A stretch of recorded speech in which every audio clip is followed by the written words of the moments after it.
Mesdames et messieurs, bonsoir. Bienvenue dans ce numéro consacré à l'intelligence artificielle, ce qu'il en est en Afrique et où l'on est, dans le contexte où le débat sur ces enjeux se pose aujourd'hui au niveau mondial. Tenez, il n'y a pas si longtemps, la plus grosse fortune au monde, Elon Musk, et un millier d'experts ont alerté sur les risques majeurs pour l'humanité dans le développement de nouveaux systèmes d'intelligence artificielle. La crainte, c'est que cette puissance des algorithmes qui impressionnent les experts eux-mêmes puisse être mal maîtrisée ou mal employée et qu'elle n'ouvre la voie à davantage de désinformation et à toutes sortes de piratage. Et comment se positionne l'Afrique, singulièrement le Burkina, à l'ère de cette technologie? On en parle avec mes invités au fait de cette technologie. Je m'en vais vous les présenter. Je vais commencer par Monsieur Kassamba El Hadj Yacoub Diaby. Bonsoir. Bonsoir. Vous êtes informaticien et chef de service veille technologique à la CIL, la Commission de l'informatique et des libertés. Vos vis-à-vis, Dr Sadouanoua Malo. Bonsoir. Bonsoir. Informaticien également, maître de conférences en informatique à l'université Naziboni. Ces dernières années, vos travaux portent sur l'ingénierie des données, des connaissances et l'intelligence artificielle. Des travaux qui trouvent leur application dans divers domaines tels que la santé, la sécurité et la gestion optimale de l'énergie. Vous êtes actuellement le coordinateur du master en sciences des données de l'École supérieure d'informatique et responsable de l'équipe de recherche intelligibilité des données au laboratoire d'algèbre, mathématiques discrètes et informatique de l'école doctorale sciences et techniques de l'université Naziboni. C'est bien ça. Ça fait beaucoup. Ça fait beaucoup. Et le troisième invité, Nathaniel Thierry Copia, entrepreneur digital, fondateur d'une agence de développement de solutions informatiques qui est l'agence DigiLink. DigiLink, oui. Voilà, et coordonnateur régional de la fondation Maxime Niansa IT Solutions, je pense que je prononce bien. Oui, c'est ça. Et vous êtes également le président de l'association des acteurs du e-commerce du Burkina, inventeur du masque intelligent S-Mask, vous allez nous en parler dans cette émission. Et puis vous êtes spécialiste en intégration digitale. Je précise que vous remplacez dans cette émission Younoussa Sanfo, qui est expert en cybercriminalité, fondateur de Horus Lab, qui s'est excusé. Il était annoncé justement au niveau de cette émission. Il y a eu des contingences. Et vous travaillez ensemble sur un projet d'intelligence artificielle. Si. Voilà, un dessin animé. Un dessin animé à base de l'intelligence artificielle. On va également aborder ça dans l'émission. Alors, l'émission va porter sur trois moments. La définition des concepts, puisqu'il s'agit d'une émission pédagogique, et les types d'intelligence artificielle, les opportunités pour l'Afrique et les menaces pour le continent, et bien entendu, ce que nous pouvons faire pour le Burkina. Alors, tout de suite, je m'en vais poser la question à Dr Malo. C'est quoi l'intelligence artificielle? Ok. Un peu difficile à définir, mais on dira que l'intelligence artificielle, c'est un ensemble de systèmes informatiques qui essaient d'imiter l'être humain. Bien sûr, côté raisonnement. Qui essaie d'imiter l'être humain. Voilà, aussi simplement que cela. Voilà, aussi simplement que cela. Alors, vous avez... À partir d'un certain nombre de données, on entraîne ces systèmes qui essaient de raisonner comme un être humain. Vous avez la même définition de l'IA? Oui, c'est la base. C'est pour ajouter que l'IA, comme on le dit, moi je dis toujours, en informatique, on tend à simplifier les choses. Comme son nom l'indique, on le prend au sens propre du terme. Intelligence qui n'est pas humaine, artificielle. Intelligence à base d'une machine. Qui essaie de raisonner comme une machine en fonction des données qu'on intègre au niveau d'un serveur ou soit voilà, un truc comme ça. Alors c'est comme un bébé à qui vous apprenez justement de parler, vous lui apprenez des connaissances. Enfin, si je comprends bien ce qu'il veut dire, c'est exactement cela. Oui. Bon, avant tout propos, permettez-moi au nom de Madame la Présidente de la Commission de l'informatique et des libertés, dire merci à Burkina Info pour avoir associé ce débat pédagogique, je dirais. Voilà. Mais bon, pour revenir à la question sur la définition de l'intelligence artificielle, il faut dire que l'intelligence artificielle, la toute première fois que le mot intelligence artificielle a été utilisé, c'est en 1956. Ça a été utilisé par un Américain du nom de McCarthy, et qui définissait en son temps l'intelligence artificielle comme la science de l'ingénierie, de la fabrication des machines intelligentes. Et donc, partant de cette définition, nous pouvons dire que l'intelligence artificielle, c'est un ensemble de techniques et de théories mises en œuvre afin de créer des machines capables de réfléchir comme l'être humain, de prédire et même de donner des tendances. Donc c'est un peu ça l'intelligence artificielle, amener les machines à réfléchir et à agir comme les êtres humains. Et donc si on comprend bien, la machine ou l'ordinateur pourra décider ou aider à la décision. Si vous lui donnez toutes les informations, pour comprendre, parce que là, pour le profane qui vous regarde, qui vous écoute, qu'est-ce que vous donnez concrètement à la machine pour qu'après, il puisse faire ce que vous lui demandez? On entraîne des algos sur un ensemble de des algos, c'est des algorithmes, des programmes. Voilà, voilà, sur un ensemble de données pour permettre justement à ce logiciel, à cette application-là, de prendre des décisions comme un être humain. Voilà, c'est ça. J'aimerais ajouter que... S'il y a des exemples, qu'est-ce qu'il faut... Par exemple, si vous avez des données et vous interrogez l'intelligence artificielle sur la météo, qu'est-ce qu'elle vous dit? J'aimerais revenir un peu en arrière pour expliquer que, en fait, l'IA, c'est une extension de l'être humain. Depuis la nuit des temps, l'être humain a toujours voulu créer quelque chose pour l'accompagner dans son vécu, dans sa vie et tout. Donc l'IA, c'est un peu l'extension de l'être humain. Nous savons que l'être humain a une mémoire, par exemple, limitée. L'IA a une mémoire plus grande que l'être humain. Elle peut toujours interroger. Et aussi, en ce qui concerne aussi le rappel, l'être humain a la capacité de mémoriser, mais d'oublier aussi. Pourtant, l'IA, tant que l'information est dans sa donnée, elle pourra toujours revenir interroger cette base de données. Donc c'est un coffre où on enfuit des informations et on retire ces informations à un moment donné quand on veut. Et ça permet aussi de faire des croisements d'informations pour faire des projections. C'est-à-dire de raisonner. En ce moment, quand il parlait d'algorithmes, c'est des systèmes qui permettent de dire si on demande de faire sortir cette information et de la profiner ou de la mener dans un sens, elle puisse faire des croisements, d'abord chercher l'information qu'on a introduite, faire un croisement avec une autre information qui a un rapport avec cette information-là, et faire sortir maintenant un raisonnement, c'est une réponse auquel on s'attend. Il faut donc introduire des informations. Si. Vous voulez réagir? Oui, je voulais réagir par rapport à ça. Je dirais qu'en fait, il faut dire que, comprenez par l'intelligence artificielle, prenez un exemple d'un ordinateur. C'est comme, bon, non par l'ordinateur, je prends par exemple une mobilette qui a, pour démarrer, a besoin de carburant. Le carburant de l'intelligence artificielle, c'est les données. Quand on parle d'intelligence artificielle, il y a forcément une notion qui entre en ligne de compte. C'est quoi? C'est le big data. C'est la production de données massives et le développement de certaines technologies qui permettent d'analyser et de traiter afin de trouver une corrélation pour donner du sens.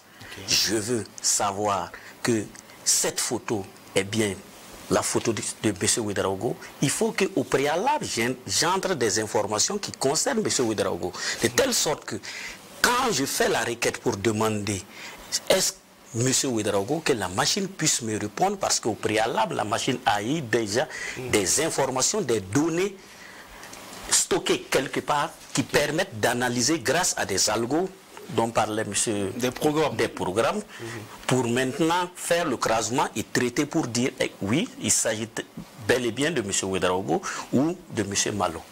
C'est exactement ça. Avec les exemples, donc on est beaucoup comme en mille.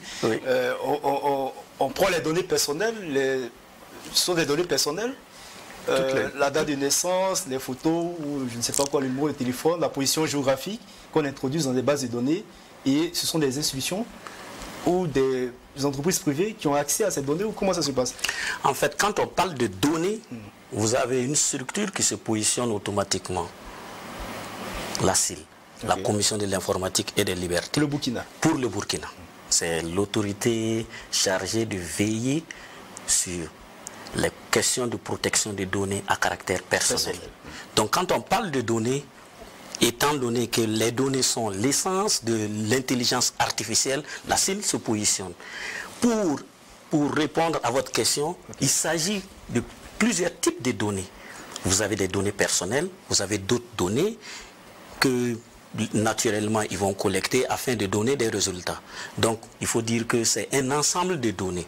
Vous avez des photos, vous avez des vidéos, vous avez des noms, vous avez des prénoms, la date de naissance, les numéros de téléphone, et les numéros de carte d'identité, etc.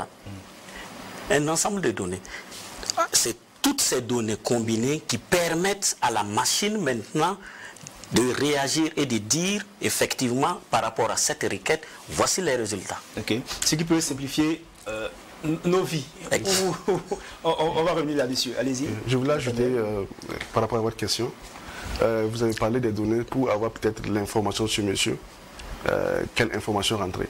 C'est-à-dire, quand vous entraînez l'IA, il faut que vous ayez des objectifs. Je voudrais qu'après, quand je viens demander à l'IA de me faire sortir une information, qu'est-ce que je dois rentrer pour pouvoir poser cette question, peut-être dans un moment donné, après, dans un mois, un an. Donc je commence peut-être par rentrer sa photo, ensuite sa date de naissance. Si je dois faire des comparaisons après, je rentre peut-être des informations sur lui, sa famille et tout. Les empreintes digitales. L'empreinte digitale, oui, là où il travaille, la position géographique de sa maison, ainsi de suite, ainsi de suite. Mais si je ne demande que sa photo, je ne peux pas venir après demander où est-ce que monsieur travaille. Où soit, il est né en quelle année. Mais si j'avais mis ça au préalable, après je pourrais dire, ok, il y a, comment on appelle ça, il y a une personne qui a ce nom-là. Par exemple, je prends un exemple, je peux mettre les informations de monsieur et sa femme. Et un jour, je pourrais interroger l'IA en fonction, je mets les informations d'un enfant dont le nom des parents correspondent avec le nom de monsieur et sa femme. Et je demande à l'IA de me dire si c'est vraiment l'enfant de monsieur et sa femme. En ce moment, j'avais déjà mis les informations de monsieur et sa femme. Maintenant, quand l'enfant est né, on a enregistré l'acte de naissance de l'enfant où il y avait les informations de monsieur et sa femme. L'IA a fait le croisement, fouiller dans sa base de données parce qu'on avait déjà mis les informations concernant monsieur et sa femme. L'IA a fait le croisement, voir que l'enfant porte le nom de monsieur et aussi dans l'acte de naissance de l'enfant, il y a le nom de la femme. Et pour qu'on se comprenne bien, c'est dans un espace géographique bien défini ou est-ce qu'on peut aller au-delà? Je prends l'exemple du Burkina. Est-ce que c'est dans un ensemble, ce que vous dites, c'est dans un espace géographique bien précis, si c'est le cas du Burkina, ou quand vous faites des recherches, vous pouvez aller au-delà où l'intelligence artificielle, peut-être, je ne sais pas, qui peut sortir de son champ d'intervention ou d'application? C'est une question. Docteur Malo? Il y a plusieurs intelligences artificielles. Et je peux prendre juste un exemple. Allez-y. Comme ce qu'on est en train de faire, on est sur un plateau. On peut mettre en place une intelligence artificielle qui, à la fin de cette émission, va nous sortir le résumé de tout ce qu'on s'est dit. Oui. À la fin de cette émission? À la fin de cette émission, c'est l'essentiel de ce qui est dit. L'une des IA qui est aujourd'hui à la mode, le ChatGPT, par exemple, une des applications serait d'enregistrer cette émission et à la fin de cette émission sort la synthèse de ce qui s'est dit. Donc il n'y a pas de portée géographique, ça peut se faire un peu partout. Aujourd'hui on a toujours comme il y a grand public, de plus en plus les voitures vont sortir avec, avant les voitures avaient des ABS simples, maintenant les ABS oui, les systèmes de freinage. Aujourd'hui on essaie d'intégrer des systèmes de détection d'obstacles. Et ça, c'est basé, par exemple, sur la reconnaissance des formes. Et ça, c'est, par exemple, une technologie... des véhicules qui roulent seuls, parce qu'on l'a vu. Oui, même avec un conducteur, on peut ajouter une intelligence qui permet de détecter des obstacles et freiner automatiquement. Même si le conducteur ne freine pas, lui, il freine automatiquement parce que là, détecter un obstacle. Voilà. Aujourd'hui, on a certains smartphones qui permettent de reconnaître des plantes. Il suffit de prendre la photo de la plante et il ressort. C'est parce qu'on a entraîné une application derrière à reconnaître un certain nombre de plantes. Donc c'est pourquoi on parle tout le temps d'entraînement quand on parle d'IA. Justement, vous avez évoqué ChatGPT. Je pense que c'est ce qui fait aussi cette application l'objet des craintes au niveau de ces experts. ChatGPT qui crée l'inédit, on va le dire comme ça, c'est comme vous l'avez relevé, qui peut rédiger un article, une thèse, composer une musique. Est-ce qu'il faut avoir peur justement de cette application-là, ou de toute forme d'intelligence artificielle qui peut remplacer l'intelligence humaine? Disons-le comme ça. Ouais. Et moi, ma vision des choses, c'est qu'on ne doit pas avoir peur. De toute façon, ChatGPT, sur le plan de la recherche, n'est pas quelque chose de nouveau. Okay. Voilà. Mais maintenant, et ce que ChatGPT a montré, c'est qu'aujourd'hui, on peut entraîner des systèmes de deep learning avec... le deep learning, c'est, pour que les téléspectateurs bien sûr comprennent, c'est des algos, disons des réseaux de neurones. Okay. Voilà. Disons que ce sont des algos. On peut entraîner des algos sur des milliards de données et ayant des milliards, plus d'un milliard de neurones. Aujourd'hui, ChatGPT a montré qu'on peut arriver à faire ça. Aujourd'hui, ChatGPT a été entraîné sur l'ensemble des données qu'on a sur Internet, ce qui fait qu'il arrive à fournir un certain nombre d'informations assez intéressantes. Mais jusqu'à aujourd'hui, ChatGPT a toujours, je dirais toujours l'intelligence pratiquement d'un bébé. Il suffit de le tester sur un certain nombre de questions et on se rend compte qu'il ne peut pas remplacer un être humain. Sauf que c'est pas ce que beaucoup d'experts, en fait, c'est pas l'opinion que beaucoup d'experts partagent. Vous, de la CIL, M. Kassamba, est-ce qu'il faut craindre cette application ou toute autre application qui peut, je prends l'exemple, vous donner un exercice à votre enfant qui doit faire appel à sa capacité intellectuelle, mais qui, sur une application ChatGPT par exemple, a tout de suite en un clic permet justement de régler l'exercice. Comment vous le prendrez vous d'abord? Bon, je dirais que l'enfant n'a pas fourni d'efforts. Okay. Ça, c'est pas forcément bien. Il faut d'abord inculquer une certaine valeur aux enfants en les apprenant à se débrouiller, à réfléchir d'abord. Voilà, par eux-mêmes, avant certainement de se faire aider. Dans notre processus, dans notre cursus scolaire, au tout début, on n'utilisait pas les calculatrices. Mais quand on est arrivé à un certain niveau en terminale, surtout en terminale D, tu ne peux pas faire la terminale D sans utiliser une calculatrice. Tu ne peux pas demander à un enfant de faire des expériences. Vous dites que ça doit venir progressivement. Progressivement. Sur vos raisonnements. Exactement, ça doit venir progressivement. C'est-à-dire qu'on n'est pas forcément contre l'innovation, mais on est pour l'inculpation je suis pour qu'on inculque une certaine valeur d'abord à nos enfants, les apprendre à se débrouiller d'abord, à réfléchir par eux-mêmes, à connaître le bien et le mal et à savoir dire oui pour telle chose, non pour telle chose et l'assumer. Sinon, ce serait comme si ce sont ces outils qui réfléchissent à la place de nos enfants. En temps, je vais demander à l'enfant de faire quelque chose, il ne pourra pas parce qu'il a besoin de se faire aider par une machine. Et ça, ce n'est pas forcément bien. C'est pour cela, j'ai dit que au Burkina, il est important que nous formions, qu'on ait une ressource humaine qualifiée, capable de créer des programmes, capables de développer certaines applications tout en tenant compte de nos réalités. Ça, c'est très très important. Pour le faire, il faut que l'enfant apprenne lui-même à travailler, à se former et pouvoir le faire. Et maintenant se faire aider parce que vous avez d'autres qui peuvent, parce qu'on n'invente pas la roue.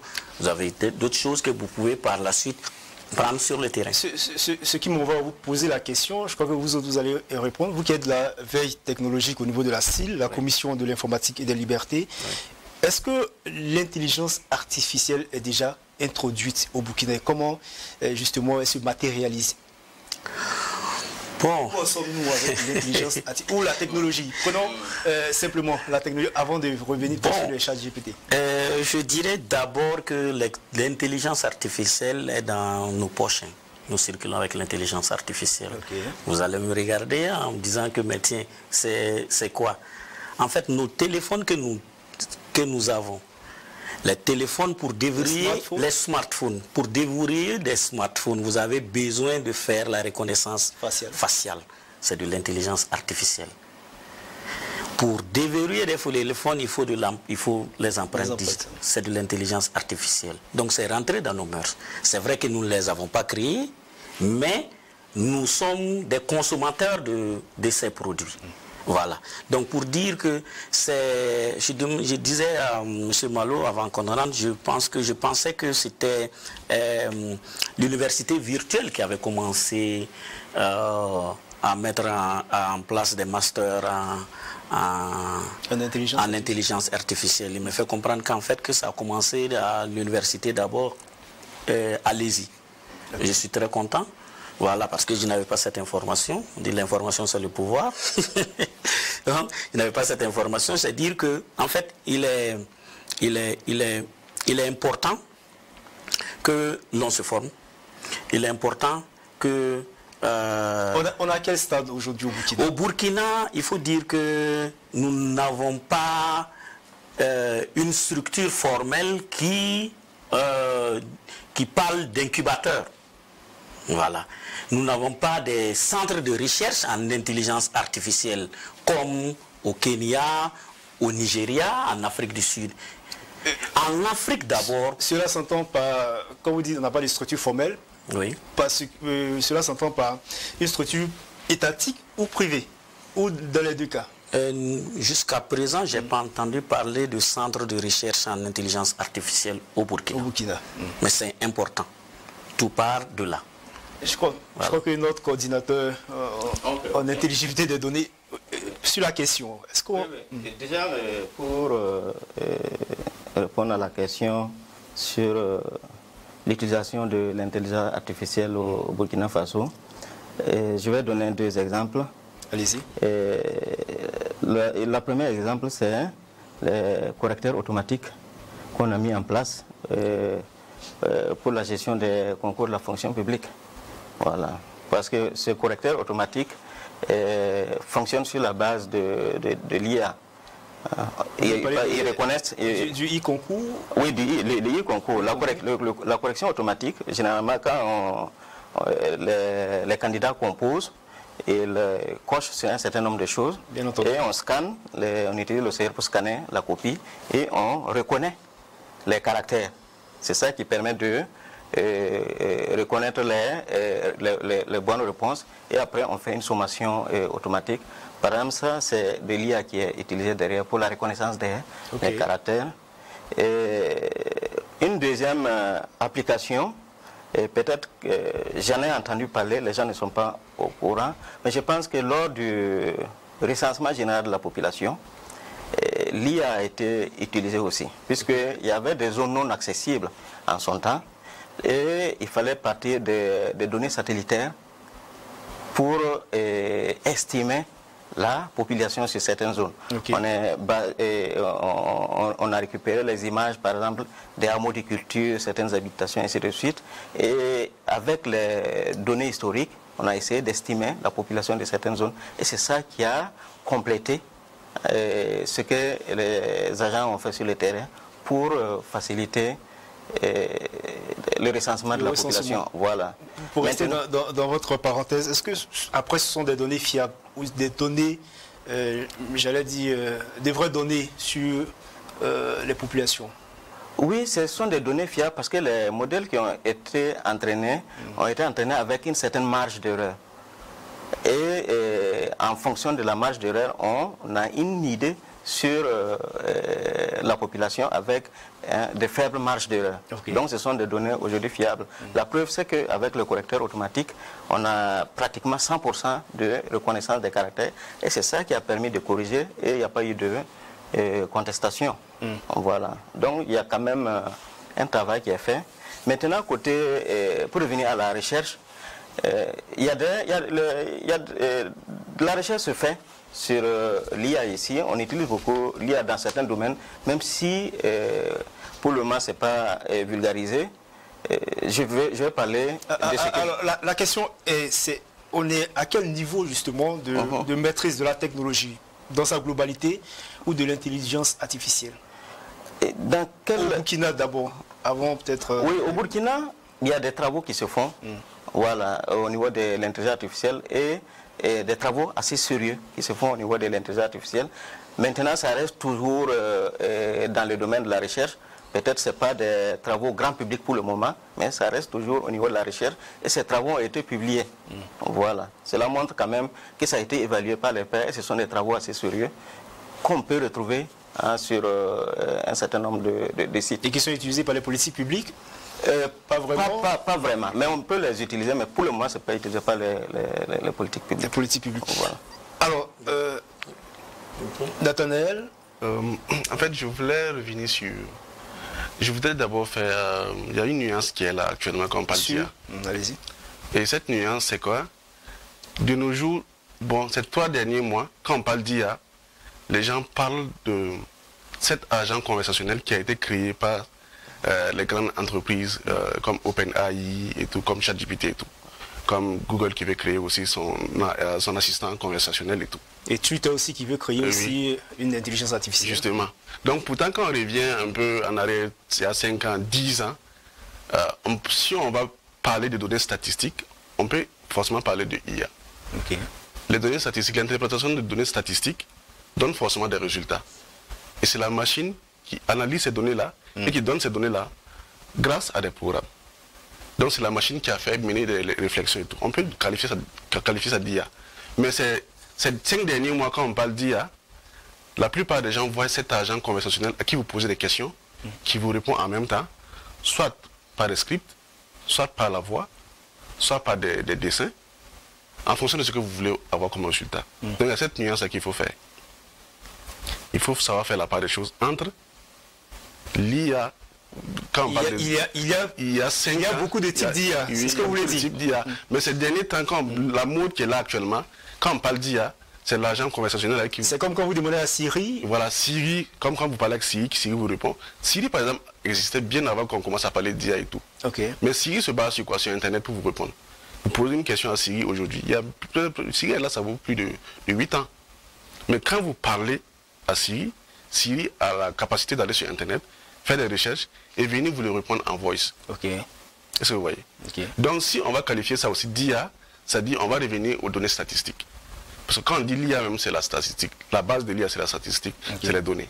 Et maintenant, l'interprétation de ces données-là, c'est la machine qui le fait. Alors concrètement, comment l'Afrique se positionne avec l'IA? Comment l'IA est traitée ou bien utilisée au niveau de l'Afrique? Ok. Par rapport au reste du monde, bien entendu. Par rapport, comme je disais, c'est une mode. Les données existaient déjà. Maintenant, quand on parle d'IA de nos jours, qui est l'agence conversationnelle à qui on interroge, qui nous donne des réponses, l'Afrique est en train de prendre les informations actuellement. Okay. Quand nous voyons la plupart des grandes entreprises qui créent ces agences, ces technologies qui nous donnent des réponses, ils sont la plupart basés aux États-Unis. Ensuite, il y a la Chine aussi qui est en train de pousser un peu derrière et tout. Même actuellement, l'Europe a du mal à suivre le pas. Okay. Et nous assistons à des pays qui ont carrément interdit ChatGPT, comme l'Italie, comme ça. Voilà. Donc c'est pour dire que actuellement, l'Afrique aussi est en train de se positionner, ils sont en train de prendre l'information. Quand on parle vraiment de cette technologie, nous sommes en train de prendre des informations. C'est vrai qu'il y a certains pays qui, comme le Kenya, comme le Rwanda, qui essaient de se positionner rapidement parce qu'eux aussi, ils collent en fait les pays américains et tout, l'Amérique et puis les pays occidentaux, ils les collent ou pas, afin de pouvoir ne pas créer ce fossé-là, qu'il n'y ait pas un grand fossé entre eux et ces pays-là.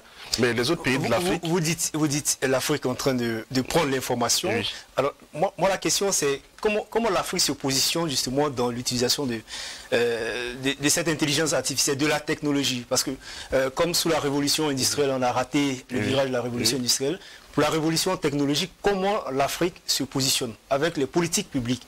Je ne parle pas des incubateurs privés, je ne parle pas des chercheurs dans le domaine. Comment on se positionne? Est-ce qu'il y a, j'ai posé la question à Kassamba de la CIL, est-ce qu'il y a au niveau des politiques publiques une position très prononcée sur la révolution technologique.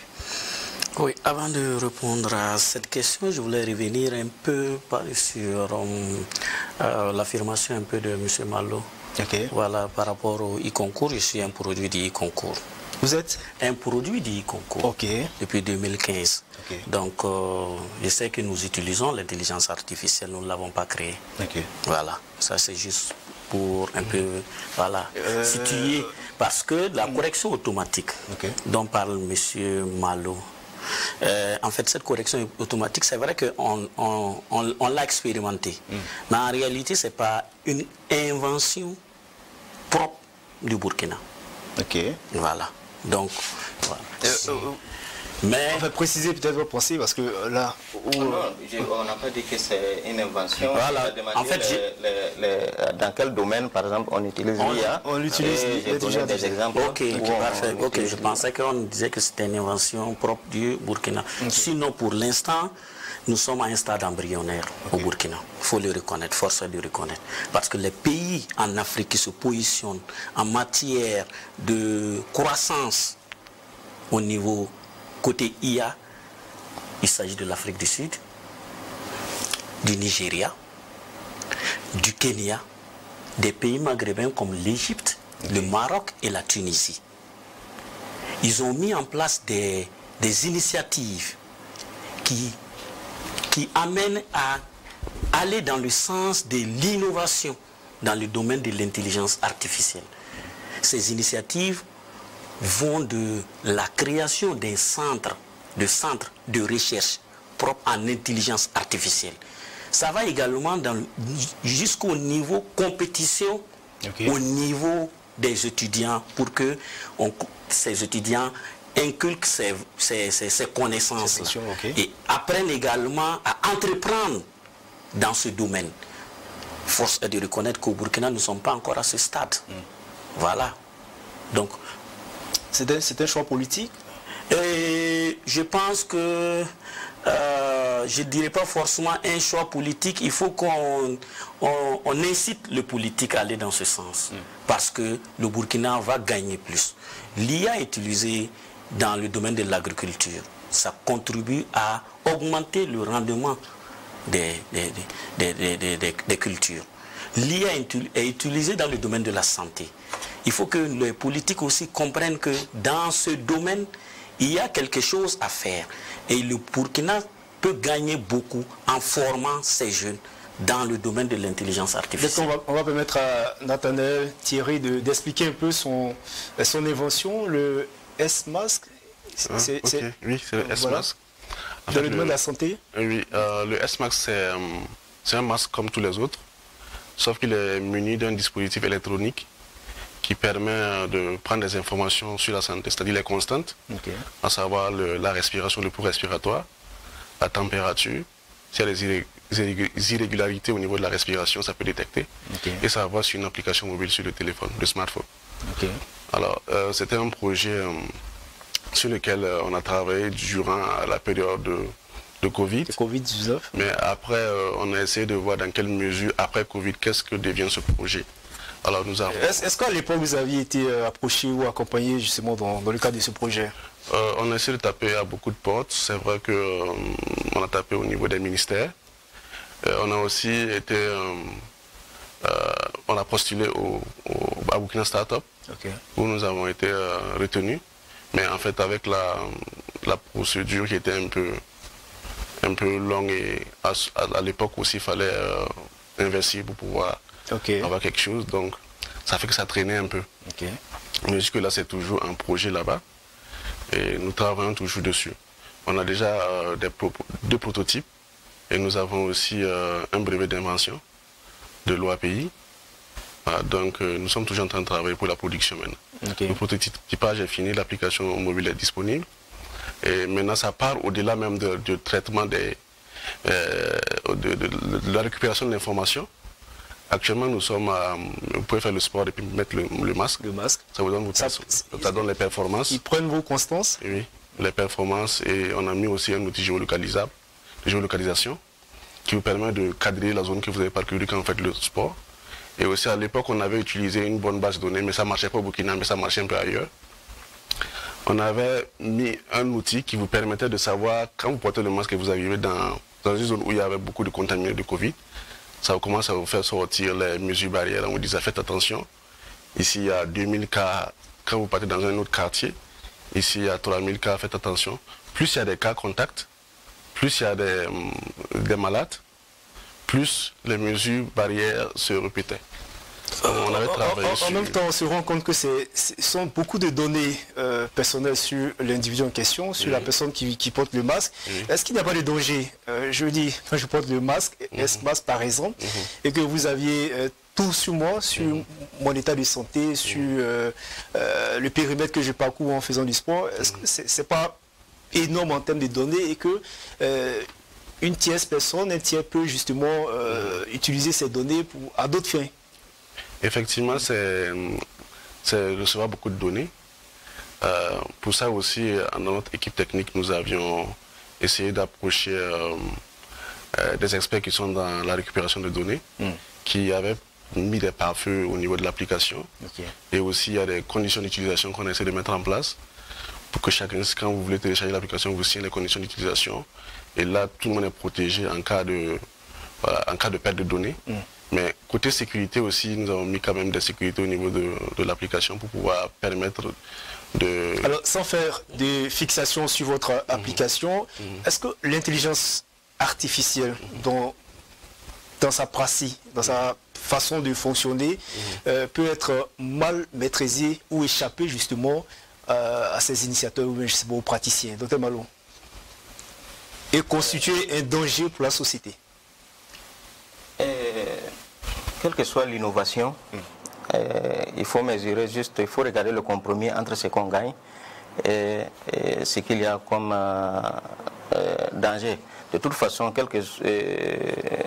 au moment où on créait l'imprimerie, l'Église s'était opposée parce qu'il ne veut pas que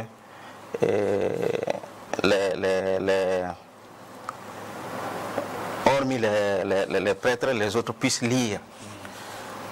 Mais aujourd'hui, le fait qu'on ait créé l'imprimerie, aujourd'hui on a le savoir qui est partagé et ça fait évoluer le monde. Mais de l'autre côté aussi, ça a permis aussi, ce que l'Église craignait, que les adeptes aussi comprennent les choses comme les prêtres, mais ce qu'on a gagné est plus que ce qu'on a perdu. Donc dans toute innovation, il y a toujours un gain et il faut surtout regarder le... concrètement, parce que aujourd'hui, on va parler de technologie, enfin, dans le domaine de l'agriculture, dans le domaine de la santé. Concrètement, est-ce qu'on gagne plus en utilisant l'intelligence artificielle ou on perd? Oui, l'intelligence artificielle amplifie l'intelligence humaine. Voilà. Donc forcément, on gagne plus en utilisant l'intelligence artificielle. Mais quand je reviens sur le cas du Burkina, pour pouvoir mettre en place des labos, comme il est dit, il y a le côté infrastructure. Parce que quand on parle d'intelligence artificielle, souvent la chose dont il ne parle pas, c'est l'entraînement de modèles. Et l'entraînement de modèles, c'est coûteux en temps de calcul. Il faut une infrastructure pour faire ces calculs-là. Et aujourd'hui, lui dit pourquoi ces derniers temps on parle beaucoup de ChatGPT, l'agent conversationnel. Sinon, ChatGPT, la partie visible, c'est ce que l'agent conversationnel là. Mais il y a plein de choses qui se font derrière. Donc, ça, c'est à la mode aujourd'hui et ça fascine le monde de la recherche parce que on a montré ce qu'on peut faire aujourd'hui avec ces réseaux de neurones-là. Le cas particulier du Burkina, on sait que ça peut aider à mieux produire, mais au Burkina, il y a plus de 80% par exemple de la population qui vit d'agriculture. Et c'est quel type d'agriculture aujourd'hui? Moi je pense que pour le cas particulier du Burkina et beaucoup de pays africains, nous on doit d'abord faire notre révolution industrielle. La révolution industrielle, on ne va pas suivre forcément le même schéma qu'a suivi les autres parce qu'aujourd'hui, les choses sont développées. On va suivre un autre schéma qui va d'abord nous aider à avancer assez rapidement. Il faut qu'on fasse d'abord notre révolution industrielle et l'IA, aujourd'hui, va nous aider à améliorer. Parce qu'aujourd'hui, pour améliorer l'agriculture, cela veut dire qu'on a des informations sur le temps, on peut prédire le temps, on peut prédire l'humidité du sol, on peut prédire la quantité de... Juste avec l'IA. Oh, oui, juste avec l'IA. Mais il faut avoir des données là-dessus pour entraîner un certain nombre de modèles pour pouvoir prédire ça. Voilà. Donc, et c'est ce travail-là, l'intelligence artificielle, voilà, pour développer ou pour engager notre révolution industrielle. Voilà, c'est pas l'intelligence artificielle seulement. J'ai dit l'ensemble des technologies qu'on a peut nous aider à accélérer notre évolution industrielle. Et je pense que pour le Burkina, il faut aller vers là d'abord. Nathalie, vous voulez réagir à ce qu'il a dit? Je voulais ajouter quelque chose rapidement. Très rapidement, allez-y. Oui, ok. En fait, l'IA est transversale. Ça touche à tous les domaines, tous les milieux. Si on revient dans le cas du Burkina Faso avec l'agriculture, imaginez un temps qu'on utilise, genre un outil comme ChatGPT, et qu'on le jumelle à un dispositif d'entretien d'un champ. C'est-à-dire, il va calculer la teneur en fonction de la température, en fonction de la saison. Il pourra même déclencher des arrosages quand il y aura le besoin, avec des capteurs. Okay. Tant que l'information vient qu'il manque un peu d'eau, l'intelligence artificielle peut elle-même déclencher l'arrosage. Tant qu'il y a l'information que les feuilles commencent à jaunir et tout, en fonction de ces capteurs-là, l'intelligence artificielle peut déclencher un processus de réparation. Ou bien, donc ça veut dire que quelqu'un même peut entretenir un champ sans pour autant être présent. Ok. Donc vous dites qu'il n'y a que des opportunités, des avantages de l'intelligence artificielle. Peut-être qu'Assamba a un autre avis, allez-y. Oui, je dirais avant de répondre à cette question, je dirais que je n'ai pas souvenance d'avoir reçu la déclaration de l'application de mon cher ami. Oui, au niveau de la CIL, de la commission de l'informatique. Je vais l'inviter à venir faire sa déclaration. Nous allons venir. Voilà. C'est toujours un prototypage, donc c'est pour ça qu'on est encore en route. Oui, une fois que ça sera totalement ficelé, voilà. Venez et puis nous allons certainement vous donner des recommandations. Certainement. Voilà. Mais je précise qu'on vous accompagne. Super. Voilà, c'est pas pour sanctionner ou... Voilà. Cela s'entend. Voilà. Pour dire, l'intelligence artificielle, il y a aussi le côté danger. Parce que vous avez posé la question à M. Malo. Le danger, c'est à plusieurs niveaux. Vous avez des menaces que je considère comme des menaces graves. Ok. Lorsque, avec l'intelligence artificielle, on est capable de faire dire à quelqu'un ce que la personne n'a pas dit au préalable. On me fait dire des choses alors qu'au départ, je ne l'ai pas dit. Ça, c'est un danger de l'IA. On est capable de transformer, de modifier ma voix et de me faire dire certaines choses. Il y a aussi également le phishing. Entendez par là, aujourd'hui avec l'IA, on est capable de faire du phishing personnalisé. C'est-à-dire, le phishing, on permet avec l'intelligence artificielle de prendre certaines informations privées de M. Malo à d'autres fins. On se fait passer pour quelqu'un qu'on n'est pas et on lui soutire des informations et pour les utiliser à d'autres fins. Ça, c'est les dangers de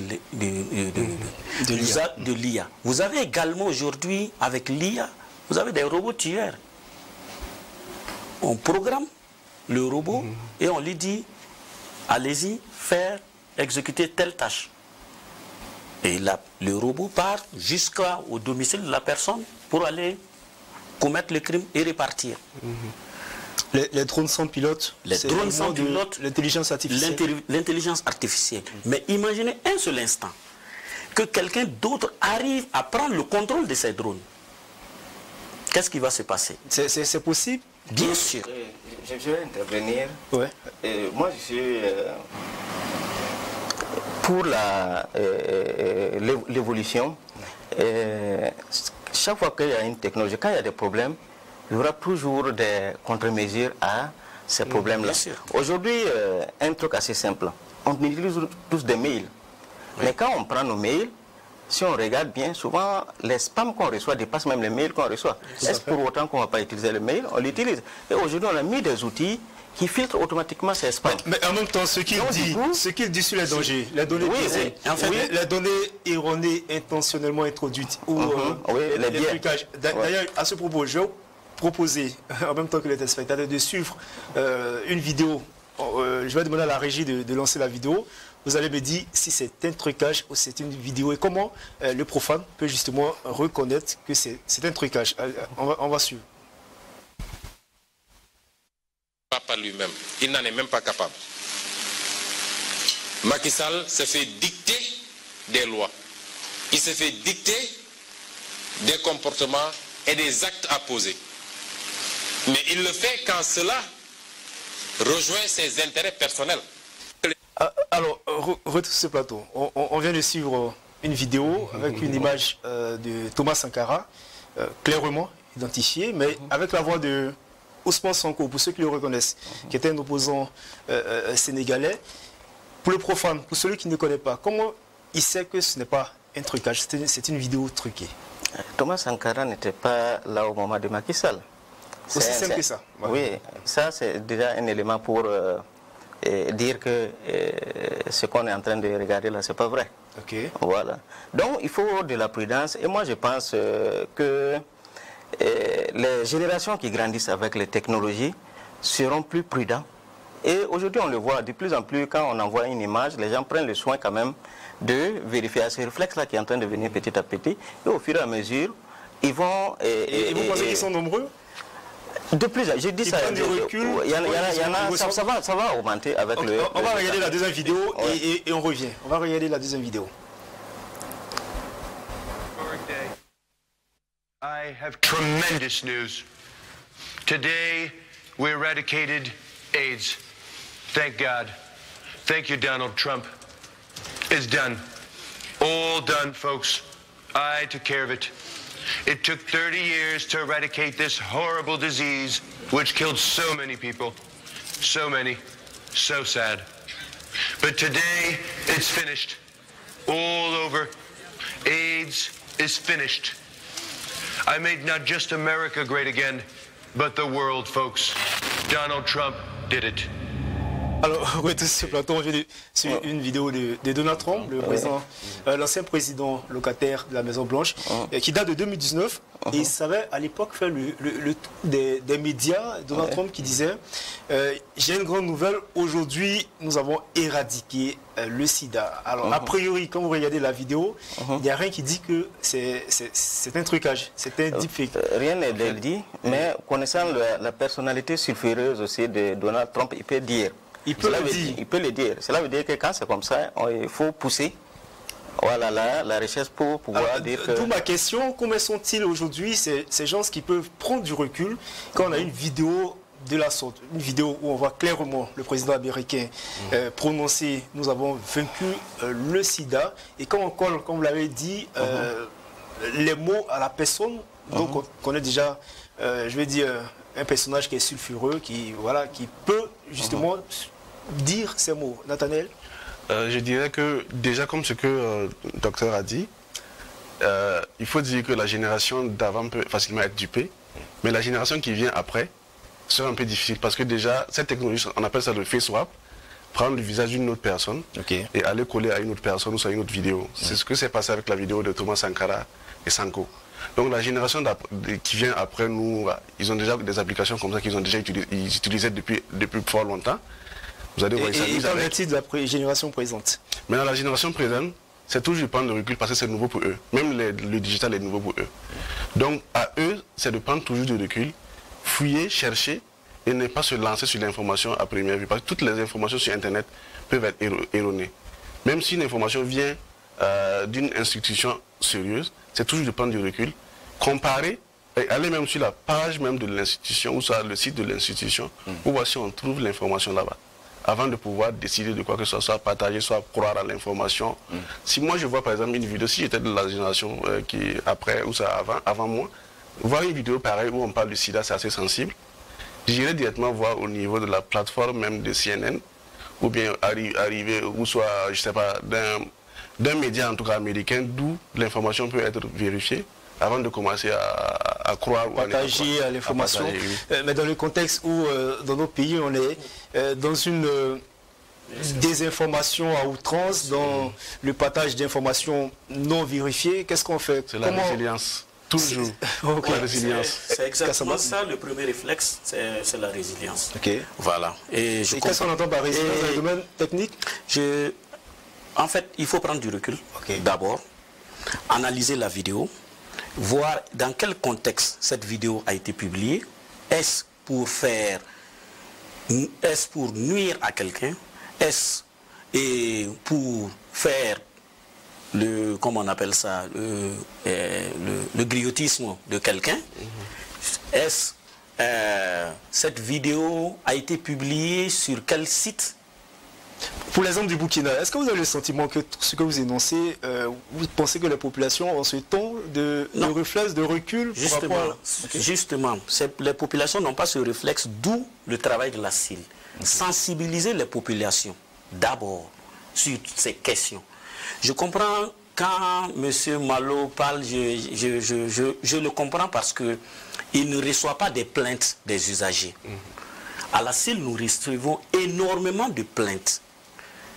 Vous avez des gens qui ont été victimes de chantage à la webcam, usurpation d'identité, des pères de famille, qui se retrouvent aujourd'hui, qui voient leurs données personnelles être sur la place, les données personnelles de ces personnes se retrouvent sur la place publique. Mais quand ces personnes viennent à la CIL, notamment dans le domaine, ceux qui viennent pour les plaintes liées au chantage, à la webcam. Il y a des possibilités qu'on prenne votre image pour la coller à un film éducatif, par exemple? Mais bien sûr. Et quand ces personnes voient ces images-là, et ces personnes sont paniquées, automatiquement, quand ils viennent à la CIL, c'est aidez-moi parce que, bon, en fait, à la limite, si c'est le père de famille, ne pleure pas, quoi. Okay. Voilà. Donc, je vois qu'il ne reçoit pas ces plaintes, donc, du coup, il ne voit pas la dangerosité de la chose. Je ne suis pas contre l'innovation technologique. Étant informaticien, je suis pour l'innovation technologique. Mais je suis également pour l'encadrement, la sensibilisation de nos populations, afin qu'ils ne tombent pas dans les dérives. Alors, pour ce qui est du Burkina, on va donner la parole à Dr Malo avant que Nathanaël puisse s'exprimer là-dessus. Qu'est-ce que nous pouvons faire au moment où nous sommes à la limite que des consommateurs des produits technologiques? Ok. Je reviens sur une phrase que j'ai dite. Okay. Au Burkina, on a trop de problèmes. Et il y a des problèmes basiques, voilà, qu'on est en train de résoudre. Moi, je pense que ce qui peut se faire au Burkina, c'est d'abord assurer la veille. C'est-à-dire qu'il ne faudrait pas que ces technologies-là, ces nouvelles connaissances nous échappent. Donc, il faut assurer la veille. Assurer la veille, c'est quoi? C'est développer la recherche là-dessus, l'enseignement là-dessus. Et c'est ça qui permet d'avoir la veille. C'est de motiver les jeunes à utiliser ces technologies-là dans certains produits pour le moment. Mais on a quand même pas mal de... Surtout quand on prend le contexte actuel, il y a certaines préoccupations qui sont là pour le moment. Et on peut gérer ça, mais il faut assurer la veille, surtout par l'éducation, la recherche, et ainsi de suite. Nathanaël, voilà. Vous avez... Déjà au niveau du Burkina Faso, tout comme l'Afrique, je dirais que le plus grand danger actuellement, on peut déjà commencer à informer la population, on peut déjà commencer à les éduquer à l'utilisation des IA. Mais tant que nous ne développons pas nos propres IA, c'est-à-dire nos données vont toujours partir à l'extérieur. Donc ça constitue toujours un danger, même si on appréhende l'IA, même si on maîtrise l'IA comme, je ne sais pas, une extension de notre bras, c'est toujours un danger. Donc déjà, nos données sont à l'extérieur. Bien sûr, oui, nos données sont à l'extérieur.